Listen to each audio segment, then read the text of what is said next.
Bismillahirrahmanirrahim. Assalamualaikum warahmatullahi wabarakatuh.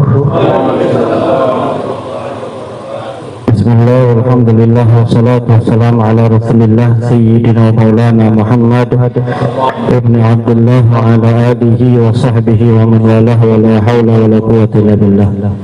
Subhanaka la ilma lana illa ma 'allamtana innaka antal alimul hakim. Rabbi shrah li sadri wa yassir li amri wahlul 'uqdatam min lisani yafqahu qawli wa saddid lisani wahdi qalbi bihaqqin nabi wa ali nabi Muhammad sallallahu alaihi wasallam. Amma ba'du.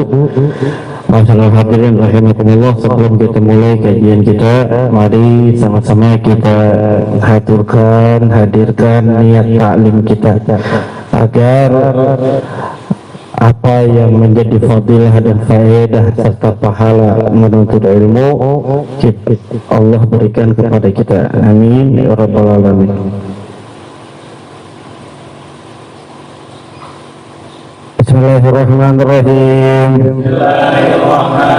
Nawaitu at-ta'alluma wa ta'lima wa naf'a wal intifa'a wa tadhakkura wa tadhkira wal ifada wal istifada wal hasa ala tamassuki bi kitabillah wa sunnati rasulillah sallallahu alaihi wasallam wa du'a ila al-huda wa dalalata ala al-khair ibtigha'a mardatihi wa qurbihi wa sawabihi wa husnil khatimah ma'al lutfi wal afiyah wa salahil aqibah birahmatika ya arhamar rahimin.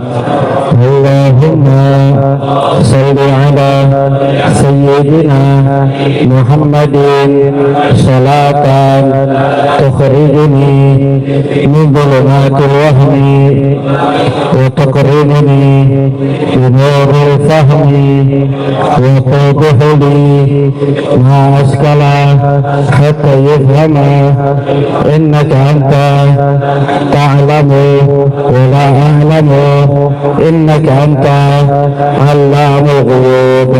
Allahumma salli wa sallim wa barik ala maulana Muhammadin wa alihi an-nuri al-mudhibi lin-nisyani bi nurihi fi kulli lamhatin wa nafasin adabana wasi'ahu 'ilmullah.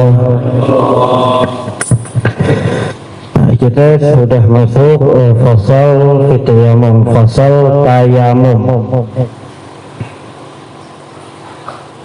Tayamum apa artinya? Tayamum itu lughatan menurut bahasa al-qasd, tujuan. Setelah kemarin kita bahas tentang najis, tentang sesuatu yang najis bisa menjadi suci, cara mencuci macam-macam najis, itu udah kita bahas. Sekarang tentang tayamum. Tayamum itu menurut bahasa adalah al-qasd, tujuan. Sedangkan menurut syara, ya tayamum yang sama kita tahu, menyampaikan debu atau tanah ke wajah dan kedua tangan. Nanti syarat-syaratnya akan datang nanti. Wahwa, nah ini yang luar biasa. Wahwa min khasaisi hadhihi ummah. Dan ini adalah termasuk daripada keistimewaan umat. Maksudnya syariat ini adalah khusus Allah berikan hanya untuk umat Nabi Muhammad sallallahu alaihi wasallam. Enggak ada di umat-umat sebelumnya. Alhamdulillah. Wa yajib qala al-musannif wa sari rahimahullah ta'ala wa naf'a bihim wa bi barakati ulumihim wa bikum fi darin amin. Wa yajib tayammum 'anil hadath al-asghar wal akbar 'inda al-'ajzi an isti'mal al-ma' bisabab faqdihi fi hadarin aw safarin walil marid. Dan wajib tayamum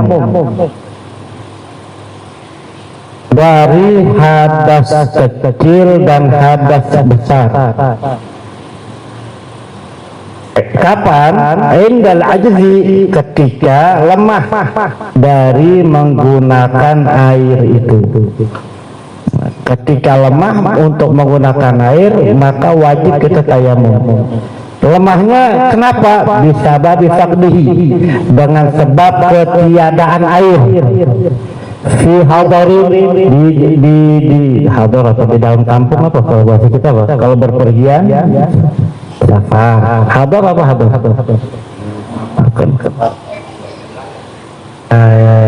Kalau kita kan bukan musafir nih, ini namanya apa kita nih? Bukan lokasi. Ya pokoknya begitulah. Jadi ketiadaan air baik di dalam kita ada di kampung kita sendiri maupun saat kita sedang berpergian, baik itu di kampung orang nantinya atau saat berpergian. Jadi gini. Indal ajz, wajib tayamum dari hadas kecil dan hadas besar ketika lemah dari menggunakan air dengan sebab kelemahan itu dengan sebab ketiadaan air baik di kampung kita maupun saat kita lagi berpergian begitu.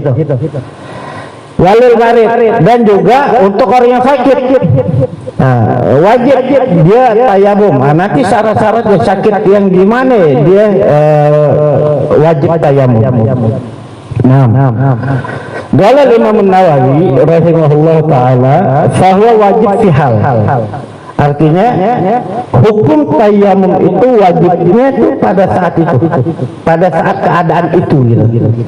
Jadi nggak melulu menjadi wajib. Jaizun fi hal. Jadi bisa dia menjadi wajib, bisa jaiz. Ini kata Imam Nawawi. Jadi tayamum itu bisa wajib, bisa jaiz. Faidalam yajidil ma wadaqal waqt wajaba. Apabila tidak ditemukan air, sedangkan waktu udah sempit, waktu salat. Wah, udah mau keluar nih salat waktunya. Jadi misalnya di waktu zuhur, di zuhur udah mau keluar dari waktunya. Nah kalau udah begitu, udah waktunya sempit, maka saat itu tayamum hukumnya wajib. Dicari air dari awal, dari jam 12, nah ketemu. Katakan asar jam 3 pas. Dari jam 12 kita dicari-cari, nggak ketemu nih air. Sampai jam 3, 5 menit, 10 menit katakan nggak ketemu juga, maka saat itu tayamum wajib. Paham kira-kira?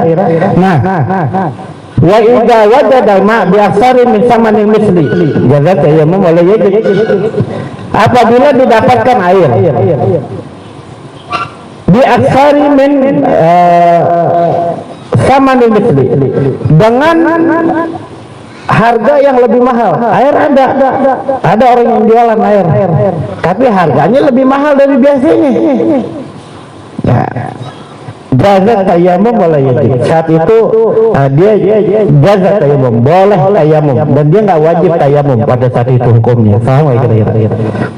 Bal lau istarahu wa tawadda'a bihi kana afdal. Tapi kalau dia membeli air itu dengan harga yang lebih tinggi, bukan harga normal, misalnya harga normalnya air itu 10.000, ini dijualnya 15.000, nah, itu kan harganya lebih tinggi. Saat itu dia boleh tayamum, tapi tidak wajib tayamum. Bahkan kalau dia beli itu air juga dengan harga yang lebih tinggi dan dia berwudu dengan air tersebut, karena afdal, adalah afdal, lebih utama.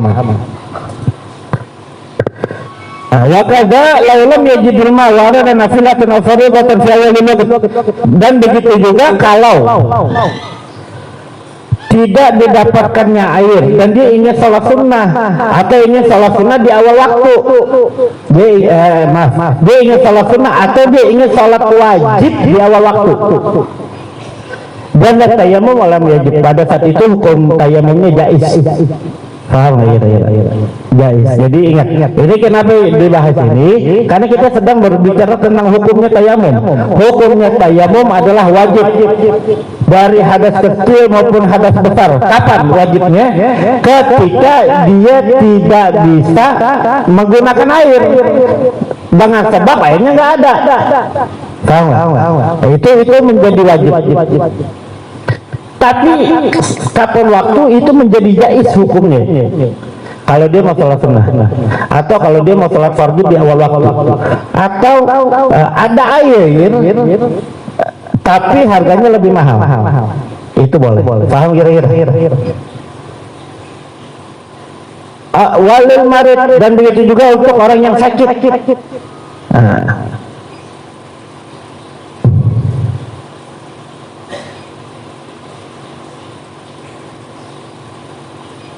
Jadi gini.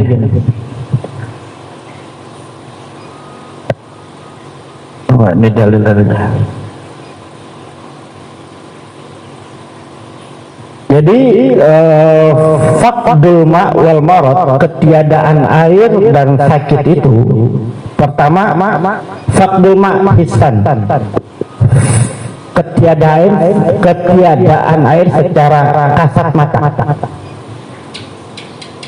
Ini dia tayamum karena mengikuti firman-Nya Allah Subhanahu wa taala, falam tajidu ma'an fatayammamu, kalau kalian tidak mendapatkan air maka bertayamumlah kalian. Wa sayati tafsiru ahkam faqdul ma'i inda qaulil muallif. Ntar akan datang rinciannya. Dan juga dalil tentang orang yang sakit, orang yang safar. In kuntum marda ala safarin aw jaa ahadun minkum minal ghaiti aw lamastumun nisa falam tajidu ma'an fatayammamu. Kalau sakit juga ada dalilnya. Sakit dia wajib tayammum. Lantas fayatayammamul muhdisu wal junubi idza khafa min isti'malil ma' ala nafsin aw manfaati udwi aw khafa tuli muddatil maradi wa in lam yazid aw khafa ziyadatahu wa in lam yubti. Maka orang yang berhadas dan orang yang berjunub itu dia bertayamum apabila dia khawatir dari menggunakan air itu, khawatir atas nyawanya kah? Misalnya dia mau ngambil tapi ntar dibegal, tapi ntar dibunuh, ada air di jalan sana tapi dia takut atas nyawanya, nah dia boleh tayamum. Manfaat udwin, atau kalau dia paksakan pakai air, hilang kemanfaatan anggotanya dia. Kalau dia tetap pakai air jadi lumpuh, katakan. Dia pakai air, jarinya yang satu jadi lurus saja, misalnya. Nah itu hilang manfaat anggota badan. Atau dia khawatir, takut menambah panjang masa sakitnya. Katakan dia sakitnya. Kalau dia wudu, sakitnya malah tambah lama sembuhnya. Sekalipun tidak menambah penyakit itu, sakitnya nggak nambah. Sakitnya tidak nambah, hanya saja waktunya yang bertambah lama sembuhnya. Kan ada tuh penyakit yang model begitu. Atau dia khawatir karena bertambahnya penyakit. Karena wudu pakai air, ya kalau wudu pakai air, tayamum pakai debu. Karena wudu dia menjadi bertambah penyakit sekalipun tidak menambah waktu dia sembuh. Paham kira-kira? Atau bahkan di sini au khafa min hudusi syai'in fahish, boleh dia tawadu kalau dia punya kekhawatiran daripada sesuatu yang baru yang mencolok yang buruknya. Yang buruknya mencolok. Seperti apa? Kata ghayyuri launin min sawadin ila bayadin wa aksi. Seperti berubahnya warna dari hitam ke putih dan sebaliknya. Kalau dia wudu juga dia jadi hitam. Katakan. Atau di wudu juga jadi belang. Al-fagratin tabqa, atau kalau di wudu menimbulkan lubang kecil. Dia nggak ada luka, dia sehat, tapi kalau wudu menimbulkan lubang kecil. Itu hal-hal penyakit lah. Al-lahmatin tazid, atau bertambahnya daging. Wudu timbul kutil.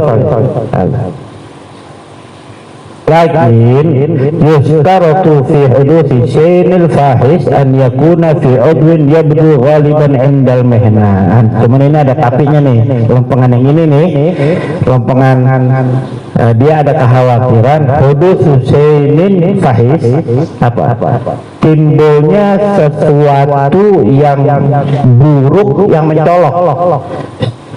Dia boleh tayamum, tapi dengan syarat an yakuna fi udwin yabdu ghaliban indal mihna, yaitu dia berada di anggota yang terlihat umumnya dipakai untuk kerja. Indal mihna, mihna itu apa? Rasu wal unuku wal yadanu ilal wal yadani ilal adudain wa rijlani ilal rukbatain. Kepala, leher, terus kedua tangan sampai dan kedua kaki. Nah, kalau di luar kepala, tangan, kaki, leher, itu dia tetap wajib wudu. Paham kira-kira? Dia tetap wajib wudu. Tapi kalau di indal mihna, di kepala yang tadi yang kita sebutkan, dia boleh tayamum.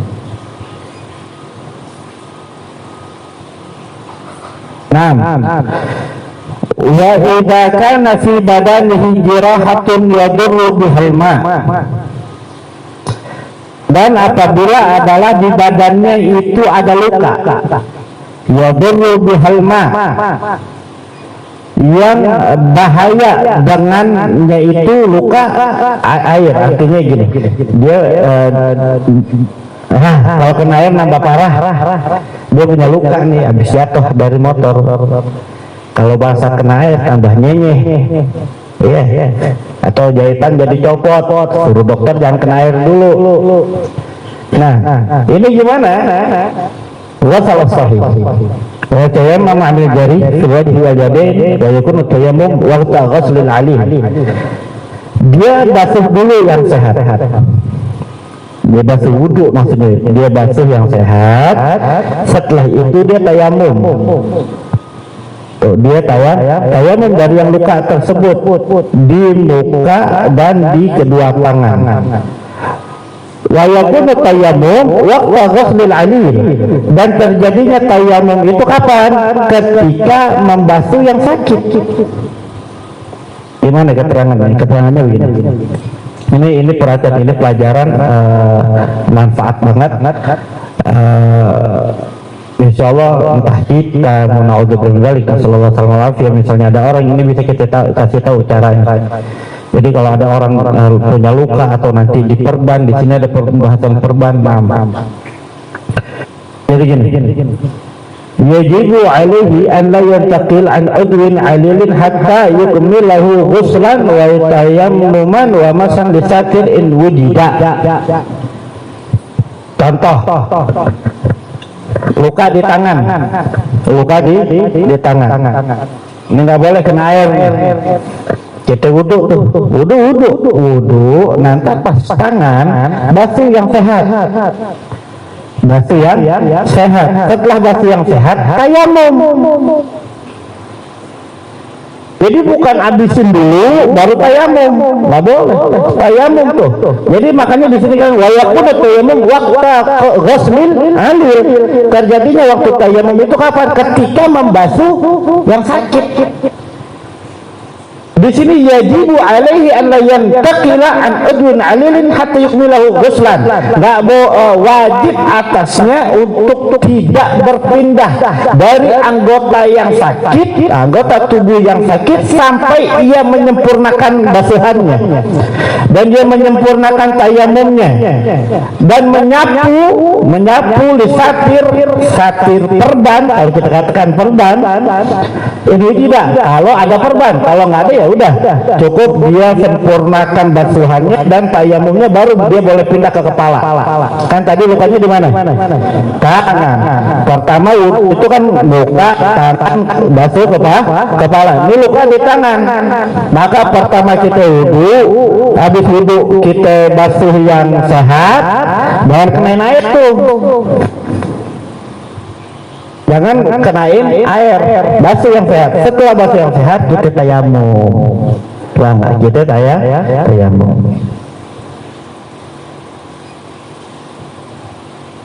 Sempurna. Nah, habis tayamum baru boleh pindah ke kepala, baru kaki. Kelap itu wudunya.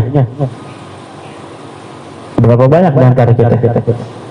Kalau lupa udah luka aja, cuma diusap doang begitu, kagak tayamum.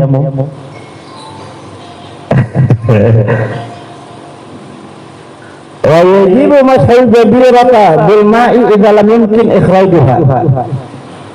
Dan wajib membasuh perban dengan air apabila tidak yumkin ikhrajuha, tidak bisa mengeluarkan perban itu, artinya mengangkat perban. Nah, kagak bisa dibuka itu perban, kagak bisa dicopot itu perban, maka wajib membasuh perban tersebut. Kan tadi syaratnya dia nggak boleh pindah dulu ke anggota yang lain sebelum dia sempurnakan basuhannya, dia sempurnakan tayamumnya, dan dia basuh perban.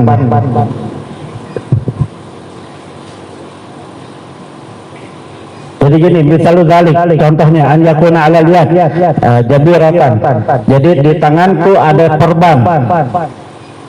perban la yumkinuhu naz'uha kama sayati ghariban. Perban yang nggak mungkin, yang nggak bisa untuk dicopot perbannya. Fayajibu ala mutawaddi, maka wajib atas orang yang berwudu an la yantaqila anha lima ba'daha illa ba'da ghusl al-juz' as-sahih min al-yad. Maka wajib atas orang yang berwudu tidak pindah darinya lima ba'daha kepada sesuatu yang setelahnya, kecuali setelah membasuh al-juz' sahih, bagian tubuh yang sehat dari tangan, lalu dia tayamum dan dia membasuh perban. Itu tadi udah itu. Wa lahu taqdim tayammum wa masatir ala ghusl sahih wa huwa al-aula. Jadi ada 3 cara. Ada beberapa cara. Baginya dia boleh mendulukan tayamum dulu. Contohnya gini. Kita wudu buka. Ini luka di tangan. Nah, setelah itu kita boleh pilih. Mau pilih tayamum duluan, habis itu wudu, atau mau wudu dulu baru tayamum, terserah.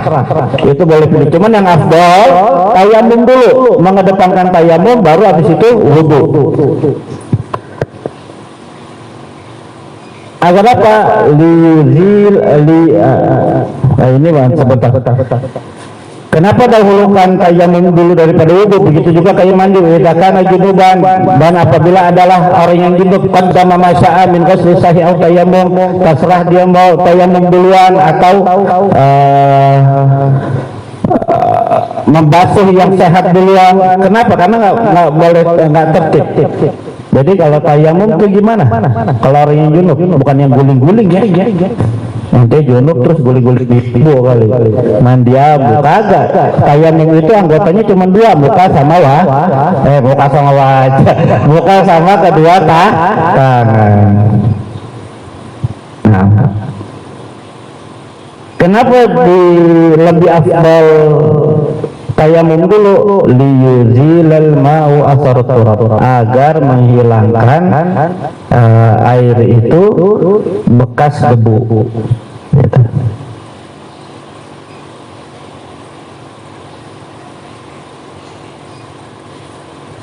Jadi kalau dalam mungkin ikhrajuha, wajib membasuh perban dengan air apabila tidak bisa mencopotnya.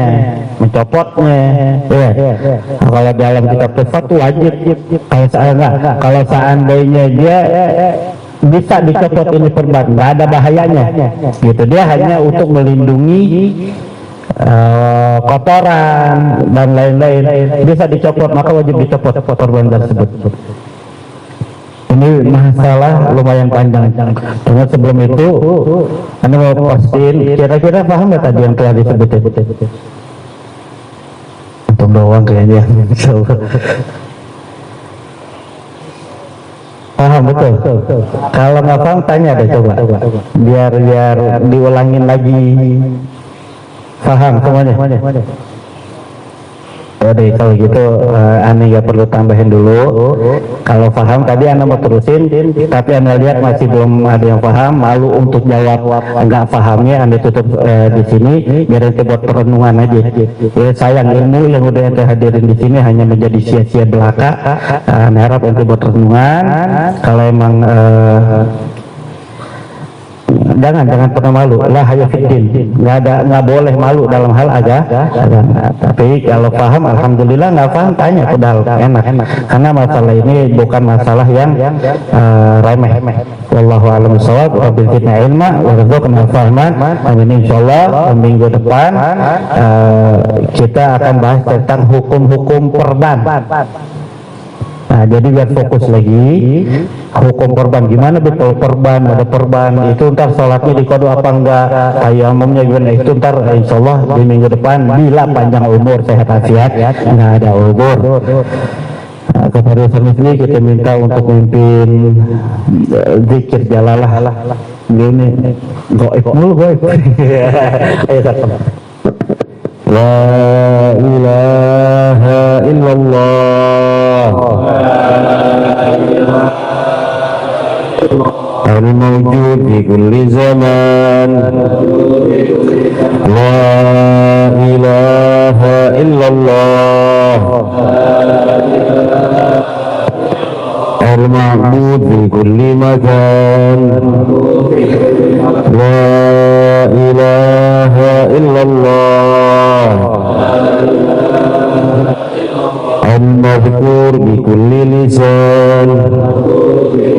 La ilaha illallah al-ma'ruf bil ihsan. La ilaha illallah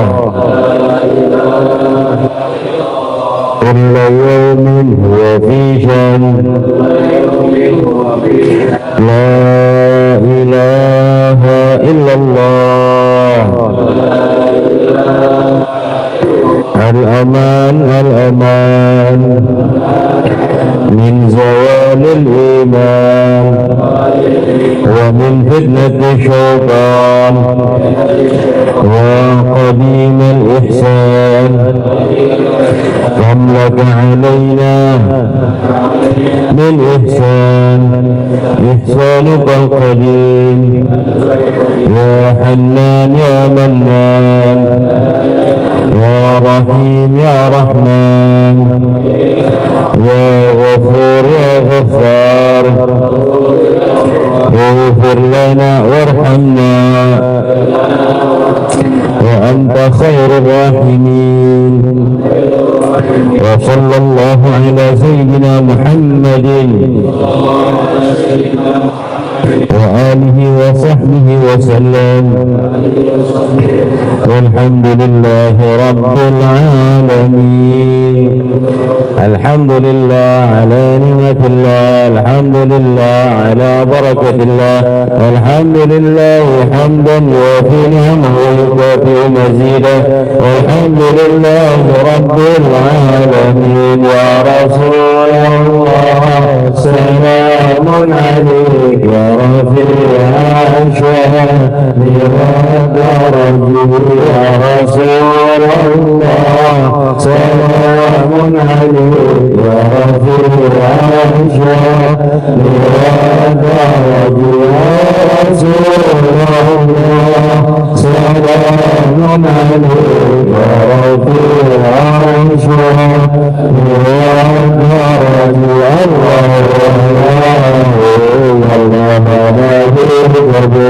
يا رب صل على المختار طه رسول الله. الله لا نعبد يا رب صل على المختار طه رسول الله. الله لا نعبد يا رب صل على المختار طه رسول. وجد له العجب